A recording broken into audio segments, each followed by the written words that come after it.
Bonjour et bienvenue sur le site du podcast Histoire en série, créé et animé par Nicolas Charles et Johan Chanoir. Au programme, une analyse des séries d'hier, d'aujourd'hui et de demain par les spécialistes des questions mobilisées par nos shows préférés.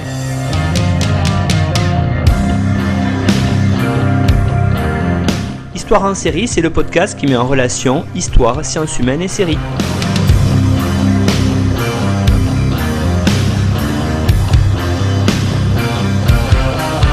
Bonjour à tous, bienvenue dans Histoire en série où aujourd'hui j'ai la chance de recevoir à nouveau Agnès Calu. Bonjour Agnès. Bonjour Nicolas, c'est moi qui ai la chance d'être là avec vous. Mais merci beaucoup. Agnès, on vous avait écouté il y a quelques semaines dans l'épisode 133 pour nous présenter la série israélienne Hatoufim. On va parler aujourd'hui d'une autre série qui n'est pas directement, en tout cas en lien avec Israël. Mais avant ça, je vais vous présenter. Donc, vous êtes une ancienne élève de l'École normale des Chartes. Votre thèse a été publiée. Vous avez reçu à ce titre-là le prix Le Noir. Vous avez aussi été à l'Institut national du patrimoine, donc INP.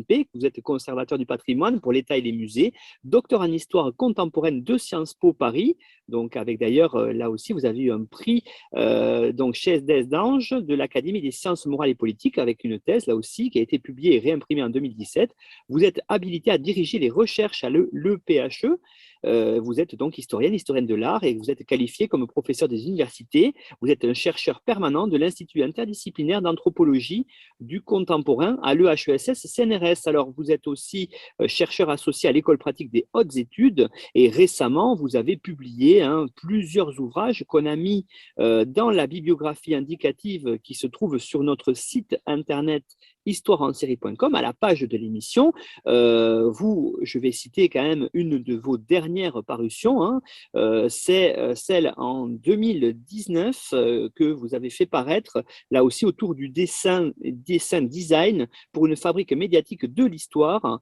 Et en 2020, épistémologie du dessin, concept, lecture et interprétation 19e et 21e siècle. Et puis vous êtes aussi, depuis 2019, vous dirigez des collections aux éditions Gourcuff-Gradenigo, une collection intitulée Le dessin au présent, et depuis très récemment, en 2021, aux éditions Jacques-André, une autre collection qui est intitulée Dans le silence de l'atelier. Donc, un travail très fourni, une actualité toujours vraiment très intéressante, Agnès Calu. On vous remercie encore d'être là. Alors aujourd'hui, je disais, on ne va pas partir pour Israël, on ne va pas parler de soldats, mais on va parler de la vie quotidienne ensemble aujourd'hui dans cette émission. Agnès, vous allez nous présenter la série. Alors on va la dire en anglais, telle qu'elle est mise sur OCS, et c'est Scene from a Marriage, donc scène de la vie quotidienne. Peut-être commencer par faire le pitch et la présentation, Agnès, rapidement de la série. Oui, très, très volontiers. En fait, donc c'est une série qui donc s'appelle donc Scene from a Marriage. Vous venez de le préciser. C'est une mini-série qui a été écrite et dirigée par Agaï Lévy avec Oscar Isaac et Jessica Chastain, qui a été donc diffusée dès septembre 2021 sur HBO, format serré, 5 épisodes d'une heure. Et donc, je l'ai découverte vite, quasiment de façon simultanée sur OCS, mais aussi à l'automne 2021. Alors, l'histoire, c'est la suivante. En fait, un couple, mais je vais en reparler peut-être, si vous voulez bien, tout de suite après, dans la mesure où c'est le doublon du couple qu'on avait déjà rencontré chez Bergman. Oui, j'allais vous dire, voilà, ce qui est très intéressant, cette idée-là, ce qui est mis en scène par un grand showrunner, Agaï Lévy, vous l'avez dit, qui reprend ici un couple mythique, j'allais dire, que l'on a connu chez Bergman. Alors peut-être nous présenter, Agnès, ce couple qui est joué par Oscar Isaac, vous l'avez dit, et Jessica Chastain. Et en même temps, peut-être on va commencer par voir ce couple mythique aussi chez Bergman, les relations qu'il y a entre la série et ce qu'avait fait Bergman. D'accord, ok. Alors, moi, je me proposais, si vous en étiez d'accord, peut-être de poser de façon séminale peut-être les choses de la façon suivante, parce que c'était peut-être comme ça que les questions avaient surgi dans ma tête. C'était, premièrement, est-ce qu'on avait le droit de faire un remake d'un chef-d'œuvre? Ça, je pense que c'était une assez belle question.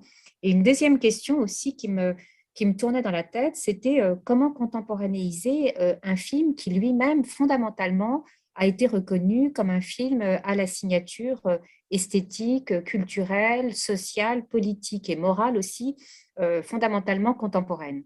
Et en fait, c'est sur ces deux questions que j'aimerais donner des éléments de réponse, certainement pas des éléments de résolution, mais des éléments de réponse.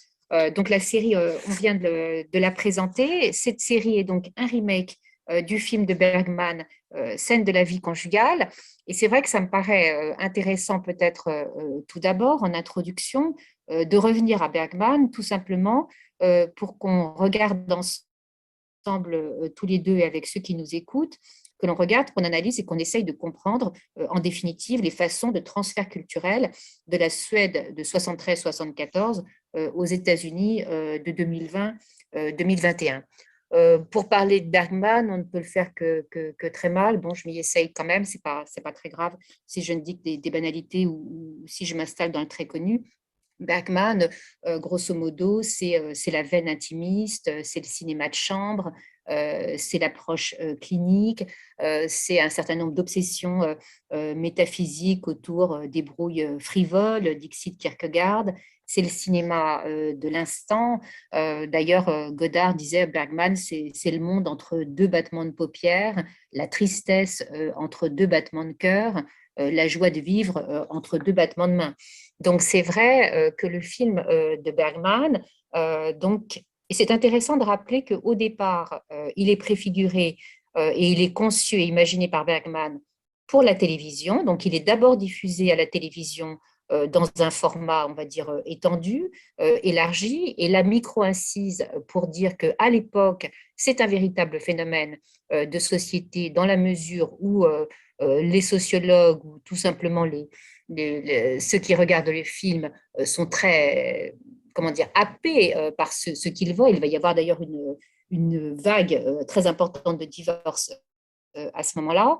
Donc, un impact très important de ce film, un film qui est considéré comme extraordinairement moderne, contemporain, par son langage, par la manière dont il est filmé, par ses interprètes aussi, dans la mesure où Erland Josephson est une sorte de double de Bergman lui-même et que Liv Ullmann eh bien, a été son épouse. Donc, dans le film, en fait, de quoi s'agit-il? C'est un film sur la vérité et les mensonges et la vérité qui se jouent entre un homme et une femme. Et ces mensonges et cette vérité, comment est-ce qu'ils sont énoncés, mis en mots, et comment finalement, dans ces mots, c'est une véritable décharge, hein, et j'emploie le terme à dessein, décharge sémantique pour parler des sentiments et pour parler de sexe aussi, ce qui fait le caractère aussi subversif, moderne et très contemporain du film, génialité du film qui est d'ailleurs récompensée très largement et en 74 et en 75.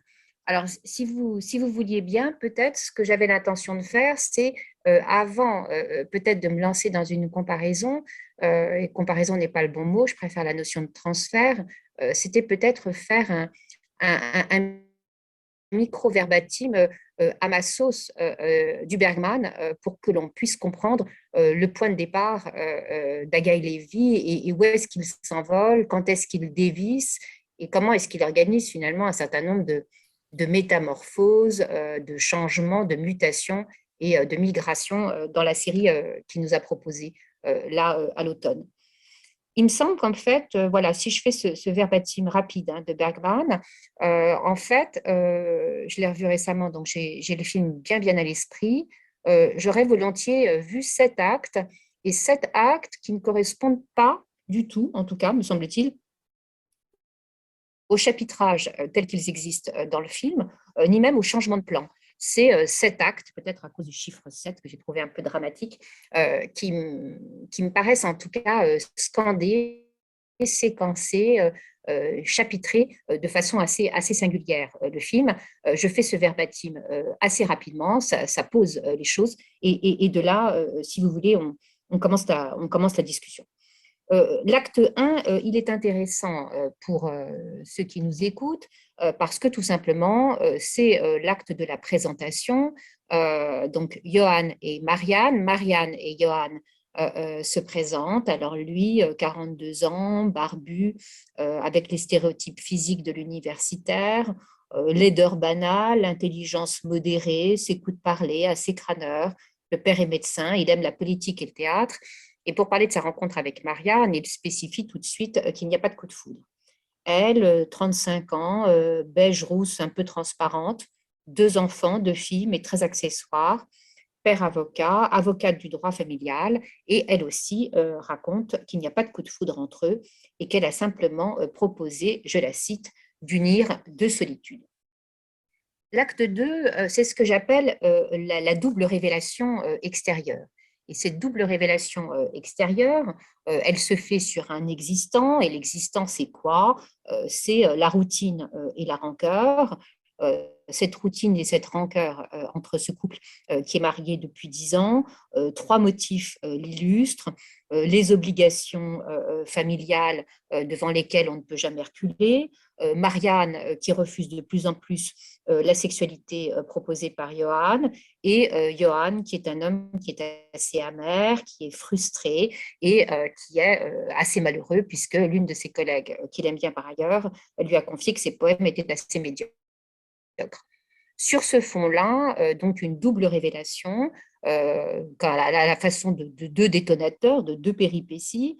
D'une part, premièrement, le dîner avec les meilleurs amis qui divorcent, et là, c'est le pugilat, l'ami traitant sa femme de mégère et elle lui lançant un tube des gouttes. Et le deuxième détonateur, c'est Marianne, qui est avocate et spécialiste du droit de la famille, qui reçoit dans son bureau une femme qui veut divorcer, non pas parce qu'elle a rencontré quelqu'un, mais parce qu'elle refuse, dit-elle, une vie sans amour. L'acte 3, c'est le désamour et l'aveu. Johan avoue, il dit « Je suis tombé amoureux de Paula et c'est complètement con, sick », et il dit qu'il part tout de suite, dès le lendemain, 6 mois à Paris. Marianne est taiseuse, pseudo-amicale. Au réel, elle est bouleversée surtout que tout le monde l'ait su avant elle. Acte 4, on se trouve 6 mois plus tard. Johan revient, il cherche à coucher avec Marianne, elle ne veut pas. Il annonce qu'il va avoir une potentielle chère à Cleveland. Il lui demande de lire ses carnets de rêve, mais il s'endort. Elle parle de sa vie érotique et lui l'écoute à peine, disant « J'ai tellement honte ». Acte 5, c'est les papiers du divorce et la violence. Il me semble que c'est une des scènes les plus terribles quand se mêlent tout ensemble amitié feinte, promesse d'amour, la lettre de Paula, un premier faux départ, la méchanceté, l'analphabétisme des sentiments, sick, Johan traité de parasite, Marianne qui se vante d'aimer le sexe désormais, Johan qui bat Marianne, encore un faux départ, et puis finalement, enfin, la signature des papiers du divorce. Et puis, dernier acte, on est 7 ans après, on se trouve d'abord à la campagne chez eux, puis à la campagne dans une cabane qui est prêtée par le camarade de Johan, Frédéric. Là, Marianne et Johan se sont mariés, mais ils sont amants depuis 2 ans. Et la dernière scène, ils se mettent dans les bras l'un de l'autre. Il lui dit « Dors bien ». Et c'est la clôture du film de près de 3 heures. En fait, moi, la question que je me suis posée, qui me retient, pardon de faire un peu d'égo-histoire, mais c'est vrai que ça m'a frappée moi-même, c'est pourquoi est-ce que j'avais adoré le Bergman et reprenant mon journal, parce que j'ai une démarche diariste assez régulière, j'ai vu que je l'avais vu en 2006 et que je l'avais revu en 2015. Donc, je l'ai vu 2 fois et après avoir vu le Agaï Lévy, j'ai eu envie de revoir pour une 3e fois le Bergman. Et là, catastrophe, j'ai absolument détesté le film de Bergman. Mais vraiment détesté. Et j'ai essayé de me poser la question, enfin d'essayer de prendre un peu de recul par rapport à ça. Et en fait, je crois que ce qui s'est passé tout simplement, non pas que ça ait eu lieu les 2 premières fois, mais c'est que là, fondamentalement, le procès d'identification, eh bien, ça ne s'est pas fait parce que fondamentalement, je crois que je déteste fondamentalement Johan et Marianne, alors que je pourrais dire que je suis véritablement, comme diraient nos amis canadiens, tombée en amour de Jonathan et de Mira. Alors, la question est de savoir pourquoi est-ce que j'aime ces 2 personnages. Je pense que j'aime Jonathan et Mira parce que j'aime beaucoup l'intelligence esthétique et filmique d'Agaï Lévy. J'aime véritablement son travail de cinéaste, j'aime son travail de critique de cinéma, j'aime son travail véritablement d'explicitation du cinéma, j'aime ses démarches psychologiques, psychanalytiques. Hein, c'est l'homme, bien évidemment, d'In Treatment. Il est toujours d'ailleurs assisté d'une co-scénariste femme. Ça joue, je pense, dans la vision qu'il a également du cinéma. Donc ça joue, mais très clairement, ce n'est pas là l'essentiel, c'est que le remake américain, j'aime pas utiliser d'ailleurs cette notion de remake, c'est un chef-d'œuvre. Vraiment, c'est un chef-d'œuvre et c'est la raison pour laquelle je vous remercie infiniment de m'avoir invité pour qu'on en parle parce que c'est admirable. Et alors que j'aime bien toujours partir du général pour me rapprocher d'un particulier, pour forer à l'os, là, il me semble qu'à contrario, il faut plutôt essayer de monter en généralité. Et pourquoi? Parce que c'est à partir de deux individus qui créent l'identité d'un couple que l'on peut, me semble-t-il, seulement dans un second temps, réfléchir à la question de l'espace, du temps et de l'espace-temps. Donc, je m'étais dit que peut-être cet après-midi, on pouvait structurer les choses de la façon suivante. Je me le suis dit il n'y a pas très longtemps, là, je suis en début d'après-midi. Peut-être avancer trois parties en essayant de réfléchir premièrement à la question des héros qui sont qualifiés par leur corps chez Lévy. Deuxièmement, d'un espace intime qui n'est presque jamais extime. Et troisièmement, la question de l'épaisseur du temps par le chapitrage, mais pas que. Premièrement, la question de Jonathan et Mira, et de Mira et Jonathan, qui sont véritablement des héros hollywoodiens athlètes de la vie conjugale. En fait, ils offrent à la caméra de Lévy des corps starisés, des corps désirants, des corps souffrants, hein, souffrant de l'absence, souffrant de l'avortement, des corps aimants, s'aimant l'un l'autre et aimant aussi l'enfant unique, chéri ici. Ils offrent aussi à la caméra de Lévy des corps sociaux, des corps genrés, des corps sexués. En un mot, ils offrent des corps très contemporains. Et en fait, j'aimerais revenir sur cette qualification de Jonathan et Mira. Alors que chez Bergman, en fait, et c'est bien son propos, on ne peut pas le lui reprocher, mais là, ça m'a terriblement agacée quand je l'ai revu en octobre. Alors que chez Bergman, en fait, la volonté de l'ordinaire a constamment le primat, hein, banalité du physique de Josephson et banalité aussi, pourrait-on dire, de Liv Ullmann, belle, mais belle comme une Jacqueline Dupré ou comme une Claude Jade chez Truffaut. Agaï Lévy fait les choses de façon très différente dans la mesure où lui, il joue la flamboyance en fait de ses personnages. Et en fait, c'est la notion de charisme quoi, qui est tout à fait essentielle. Jonathan, lui, charismatique en diable, c'est Oscar Isaac, c'est une sorte de charisme sombre et rentré du juif intellectuel. Il est somptueux, magnifique, ténébreux, ombrageux, doux, tactile, enfantin, protecteur, démuni, paternel, ordonné, cérébral, religieux, hygiéniste dans sa sexualité, timide, casanier. C'est un homme du dedans. Et face à cette personnalité au charisme, on va dire sombre, il y a le charisme ultrasolaire de Mira, Mira effacée et craintive au début, et puis avec une montée en puissance qui devient Mira starissime, Mira couturissime, Mira roussissime, Mira texavrissime, Mira Rita Hayworthissime, Mira glamourissime. Et en fait, je pense que ça autorise une réflexion sur le glamour qui est tout à fait intéressant dans cette série. Certains ont dit que la série était chic, c'est un peu bref et ça ne veut rien dire, en tout cas le mot m'agace. La réflexion sur le glamour, elle est intéressante. Pourquoi? Parce que, en fait, loin d'anesthésier le discours, en fait, elle transporte sur le regard sur les corps ultra sexués des deux héros. Et j'insiste sur cette dimension du héros dans la mesure où, par définition, dans le film de Bergman, il n'est pas du tout question de posture héroïque, de corps héroïque, d'un homme ou d'une femme héroïque. Il s'agit de gens ordinaires. Et là, ce sont des héros qui ont des corps ultra sexués, ultra sexualisés et qui nous montrent essentiellement des scènes d'amour qui sont très belles, qui sont fascinantes, qui sont crues, qui sont érotiques, et pour une scène même qui est à la bordure de la pornographie. En fait, avec Lévy, et c'est très beau, on lit et on observe deux corps qui s'aiment et qui se détestent, deux corps qui s'enlacent et qui se repoussent, deux corps qui se séduisent et qui s'emballent, deux corps qui sont brisés par un avortement prétendument accepté par eux deux mais qui les font souffrir, deux corps triomphants en fait qui portent et endossent des rôles absolument contraires, des rôles inversés, des rôles qui sont au revers, hein, en fait, des profils qui étaient avancés par Bergman.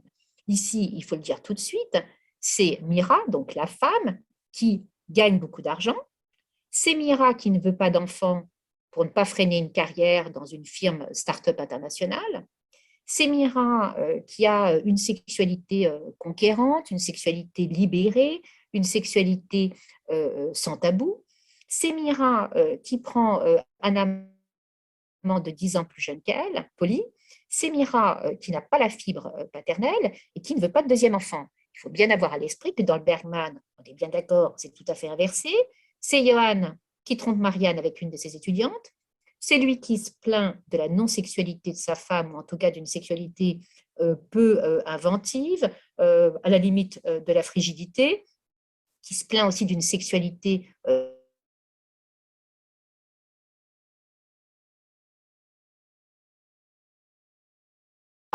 qui s'intéresse finalement assez peu à ces filles qui sont très prétextuelles quand Jonathan est éperdument, on va dire, en hyper-adoration de sa fille. Donc, face au Lévy, moi, je peux dire fondamentalement que si j'ai pas de l'empathie, en tout cas, j'ai de la tendresse. J'ai beaucoup de tendresse pour Mira qui est tout ensemble égoïste, épanouie, fragile, repentie, repentante, sexy, intelligente hors de l'académie, qui aime l'argent, qui aime le dehors.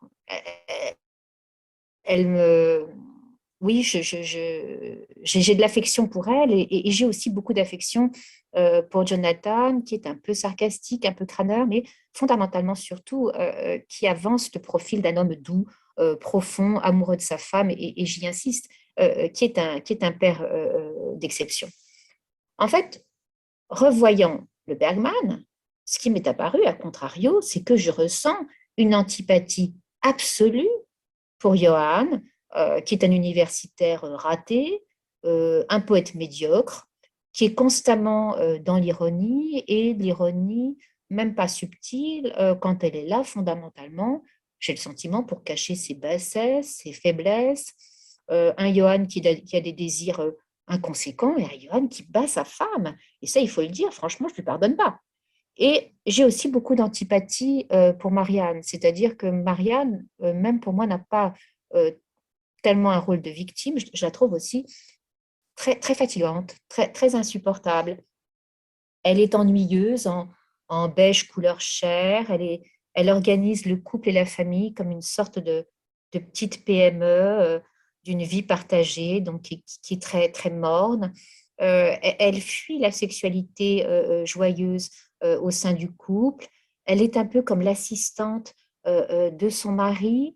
Puis elle découvre, mais personnellement, ça ne m'intéresse pas tant que ça, l'amour physique avec ses amants et son nouveau mari, puis Johan de nouveau. Mais je dois dire, franchement, je ne l'aime pas, je les aime pas. Ils ne m'émeuvent pas parce que finalement, je ne vois que leur caractère ordinaire. Ça, c'était peut-être ce que je voulais dire sur les personnages. Sur la question de l'espace, qui est intéressant. En fait, chez Bergman, on bouge, mais on bouge en fait dans une capsule, mais on bouge quand même parce qu'il y a la maison de ville avec le canapé vert, hein, et avec la chambre avec le réveil, hein. La question du réveil, c'est vraiment l'objet motif de la vie mortuellement ennuyeuse et réglée de Johan et Marianne. Il y a la maison de campagne de la rupture, il y a les bureaux des confessions et de la signature des papiers de divorce, et puis il y a la cabane de la réconciliation. Donc, il y a théoriquement une unité de lieu, mais qui est diluée. Et en revoyant Bergman, en fait, cette dilution, j'ai trouvé qu'elle n'était pas très, très intéressante et qu'elle était en fait, euh, qu'elle brouillait un peu les pistes, qu'elle constituait du bruit. En tout cas, ça ne m'a pas intéressée. Alors même que chez Lévy, j'ai trouvé, c'est totalement évident, donc il n'y a pas du tout, il y a rien à trouver, mais on voit vraiment une unité de lieu.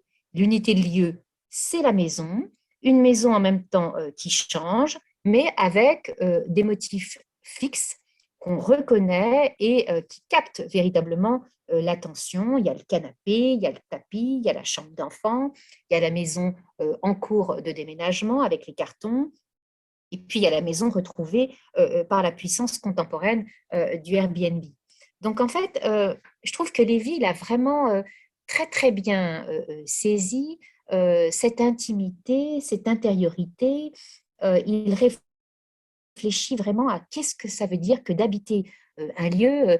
Habiter un lieu, c'est exister, c'est prendre sa place dans la société, c'est pratiquer les usages communs du quotidien qui sont directement liés à l'habitat. L'intime, en fait, ça s'exprime pleinement lorsqu'on peut se dérober au regard des autres, lorsqu'on peut constituer en fait autour de soi un territoire qui est exclusivement personnel. Lévy comprend très bien et rend bien compte que habiter, ça renvoie à quoi? Ça renvoie au fait de construire son intérieur, investir, occuper les lieux. En fait, habiter, c'est être tous les espaces à la fois afin qu'ils prennent sens. Et donc, l'appartement, la maison, en fait, ici aussi, elle protège de la rue, elle protège de la misère, elle protège de l'immoralité qui lui sont parfois associées pour privilégier le réseau familial. Habiter, en fait, c'est se situer, c'est exister aux yeux des autres. Et la demeure, la maison, qu'est-ce que c'est? Eh bien, c'est un lieu de représentation où se développe sociabilité, convivialité, intimité, beauté du couple. Et ça, Lévy, comment dire, réfléchit vraiment sur le fait que habiter, en fait, c'est être et avoir. Il ne s'éparpille pas. Il ne s'éparpille pas avec le dehors et il fait le choix de cette unicité de lieu. Et cette unicité de lieu, je la rapproche également de l'unicité qu'il fait avec ses personnages, c'est-à-dire qu'il fait un véritable focus sur Jonathan et Mira. Et d'ailleurs, me semble-t-il, la scène avec les copains au départ qui se trompent, je trouve que c'est peut-être l'épisode qui est le moins réussi, dans la mesure où le motif hyper, ultra contemporain du polyamour y est dressé, me semble-t-il, de façon un peu accessoire. Là où Lévy excelle, c'est vraiment au-dedans de la maison, à l'intérieur de la maison. Et là, rejoignant Bergman, il pose sa caméra à l'intérieur d'une maison qui permet les désinhibitions grâce à l'alcool. Ça, l'alcool est extraordinairement présent chez Bergman comme chez Lévy. Le couple est constamment, sinon ivre, en tout cas désinhibé par le whisky, par le vin, par tout ce qu'on veut. Et d'une certaine façon, dans cette manière d'ivresse, eh bien, les confessions surgissent et les corps se mettent à parler, faisant sortir un peu, on pourrait dire, pardon pour la métaphore qui est un peu laide, mais il y a de la laideur là-dedans, le pu des points noirs qui sont véritablement infectés. Je terminerai sur la question du temps. En fait, chez Bergman, comme chez Lévy, c'est vrai il faut y être attentif. Chez Lévy, et c'est très bien, en fait, enfin, moi, c'est ça qui m'a intéressée, mais peut-être parce que je trouve que que vraiment Jessica Chastain est très admirable.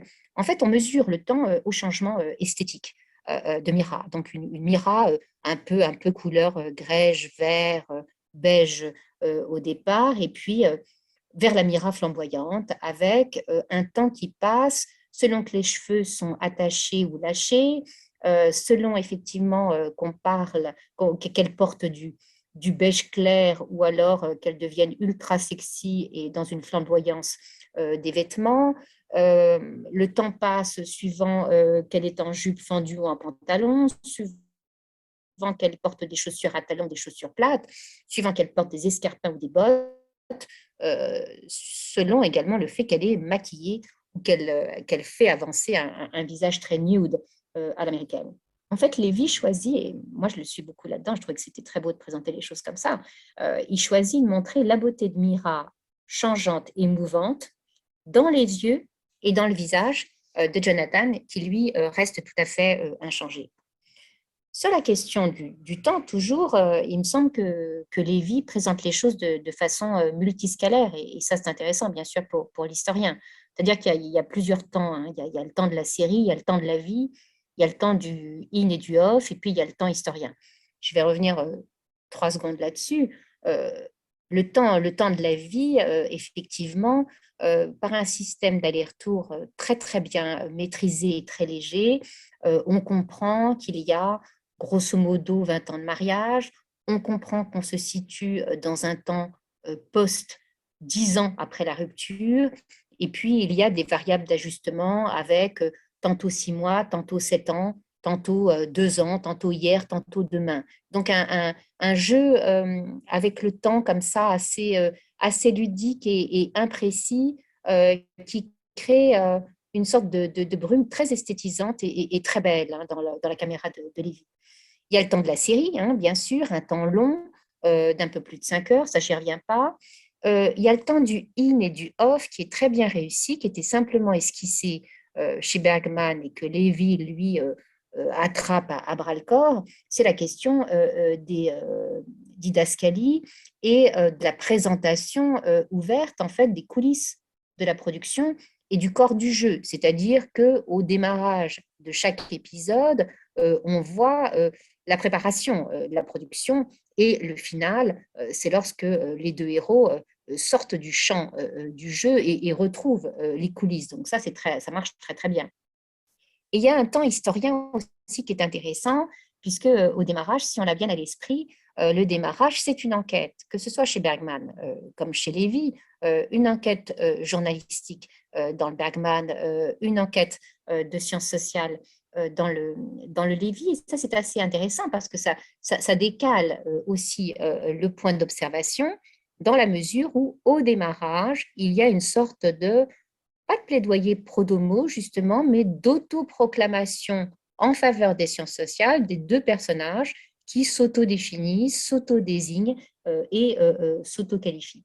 Donc, en fait, Lévy, il montre l'épaisseur du temps, mais presque un peu comme un motif ancillaire.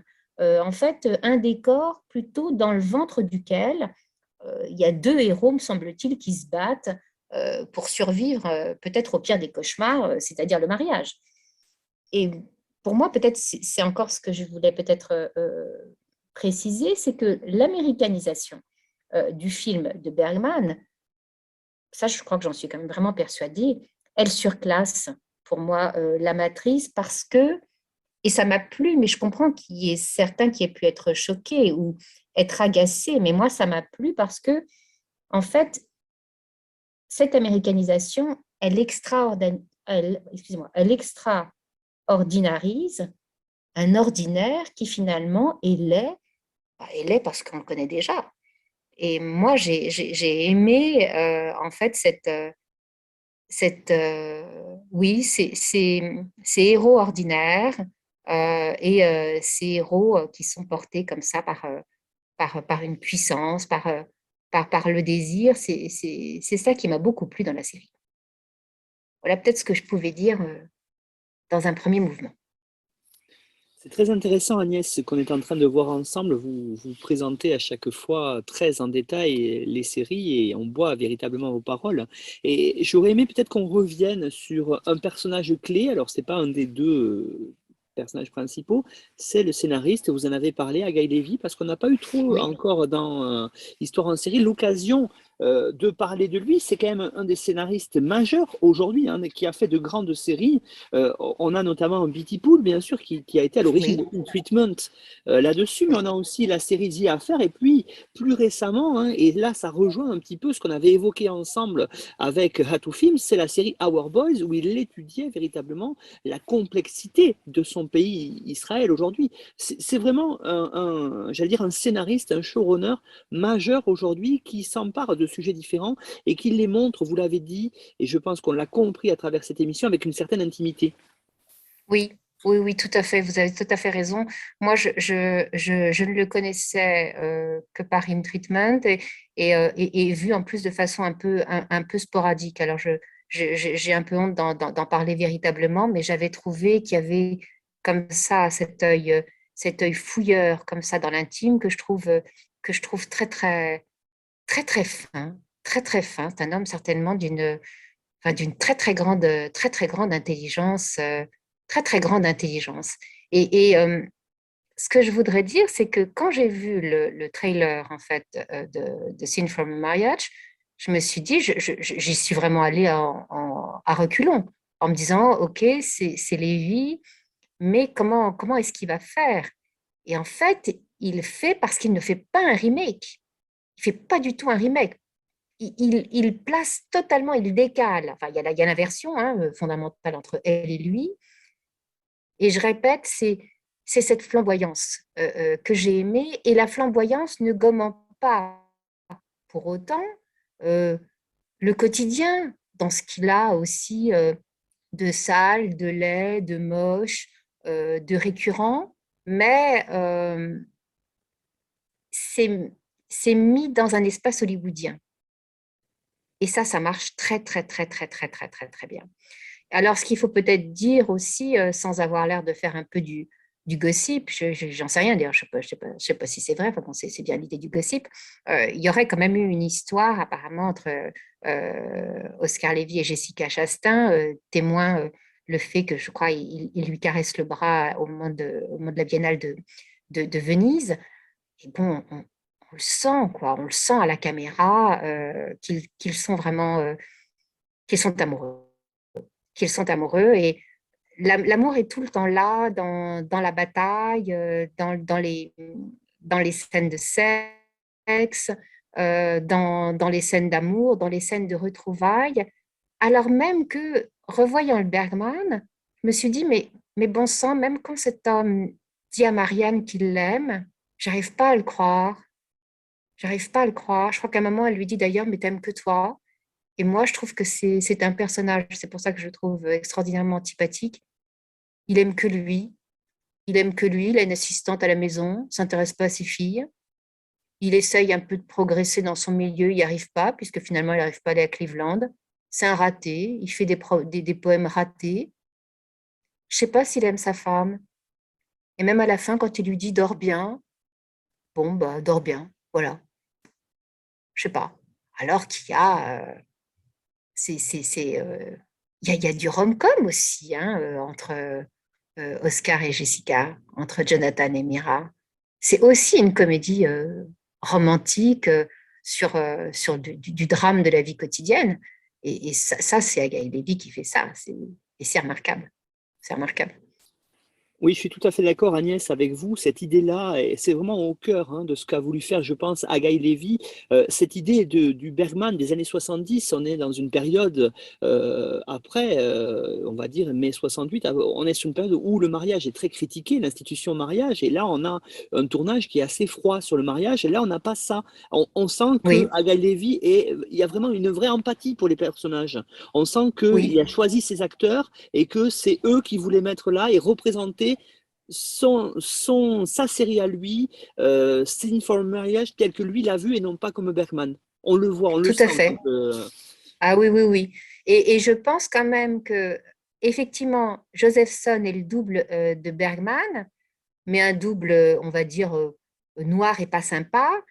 Et Jonathan est un double d'Agaï Lévy, puisqu'il y a ce caractère extraordinairement religieux, juif orthodoxe, etc. Donc, on retrouve dans les filiations, dans les attachements de Lévy, des choses qu'il a mis dans Jonathan, mais il est tellement et fondamentalement sympathique, et il est sympathique parce que c'est un homme amoureux. C'est un homme amoureux. Voilà, il est question d'amour, alors que dans le film de Bergman, il est question de mariage. Je crois que c'est ça la chose. Agaï Lévy met de l'amour dans le mariage et aussi de la lutte. D'ailleurs, la lutte, je le répète, sans la violence. Évidemment, Jonathan jamais ne porte la main sur Mira, alors que la scène est d'une violence inouïe. Au moment où il se met à battre Mira là dans le bureau, c'est dingue. Enfin, je crois que je l'avais oublié ou occulté. Donc, c'est un personnage exécrable. Jonathan se fâche, Mira se fâche, il y a des mots, il y a des violences, etc. Mais constamment, il y a de l'amour. Constamment, il y a de l'amour ouais, c'est un drame amoureux. C'est un drame amoureux présentant des corps amoureux avec un discours de vérité et de mensonge sur l'amour, porté par deux stars internationales qui pourraient écraser, on va dire, le quotidien, mais au contraire réifient, font rêver, soulèvent le quotidien pour le rendre extraordinaire et hollywoodien. C'est très remarquable. C'est très remarquable. Et puis, on l'a dit en introduction, c'est aussi une série HBO et on le sent dans la patte de la réalisation. C'est-à-dire qu'on n'est pas, sans vouloir critiquer Netflix ou quoi, on n'est pas du tout dans la même veine. On sent ici que, à l'instar de ce que peut faire Simon, par exemple, qui est un des showrunners phares de HBO, on sent vraiment que Agaï Lévy a eu la liberté de faire ce qu'il veut. Et ça, de l'autre côté de la caméra, ça se voit parce qu'on regarde, vous l'avez dit, on regarde cette série, mais on ne fait pas que la regarder, on l'admire aussi en même temps. Je ne sais pas la nuance si les auditeurs peuvent le ressentir, mais c'est vraiment, c'est du vrai HBO, j'allais dire. Là, voilà, on en a presque pour son argent. Oui, ça, je suis tout à fait d'accord avec vous. Moi non plus, j'aime pas, comment dire, présenter les choses comme ça de façon qualitative, mais évidemment, mais aucune comparaison. Aucune comparaison dans le script, dans le scénario. Non, rien à voir. Rien à voir. C'est du très, très haut niveau. C'est du cinéma pour la télévision. Voilà, c'est pas Netflix. C'est du cinéma pour la télévision. Et c'est formidable parce que du coup, ça nous fait presque 6 heures.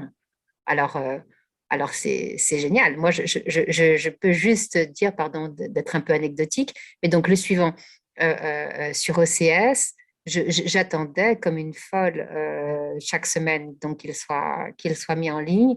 J'ai suivi ça de façon aussi passionnée qu'eux-mêmes sont passionnés. On ne peut regarder cette histoire de passion que dans l'hyperpassion soi-même, je crois. Et ça, oui, ça, vous avez raison, c'est la signature HBO, oui. Oui, Home Box Office, on a vraiment l'idée, là, les 3 lettres qui ressortent parfaitement.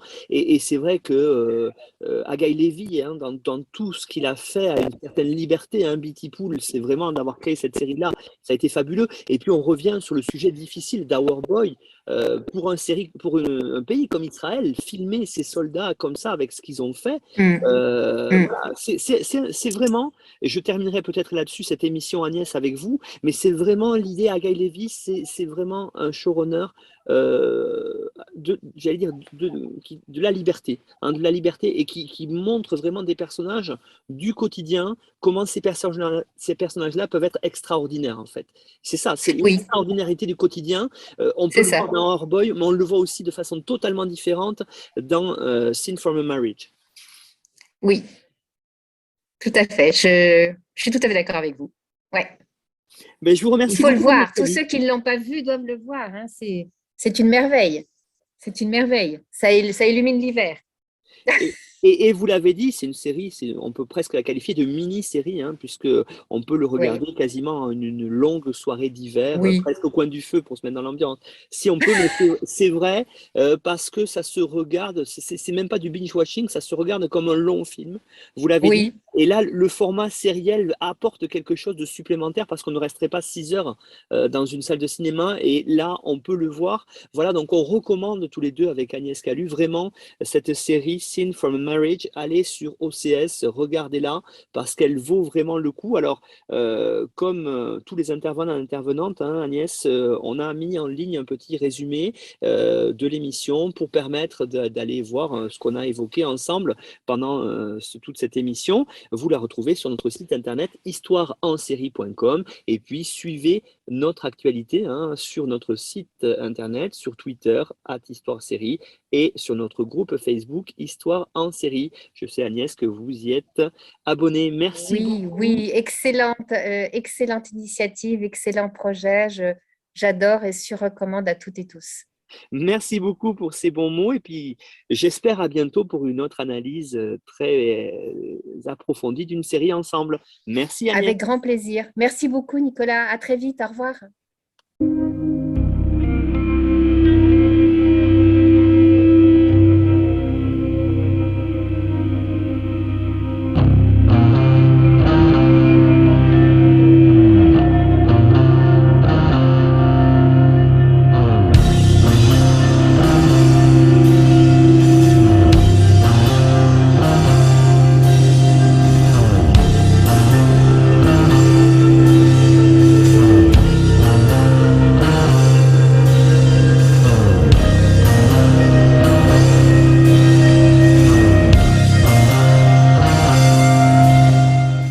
Retrouvez-nous sur Twitter @Histoire en série pour connaître le programme à venir ainsi que des conseils bibliographiques.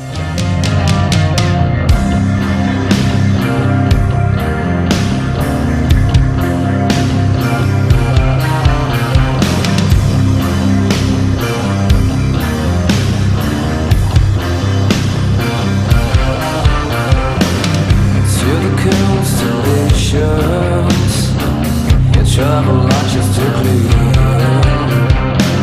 Such a beautiful planet populated by a stranger.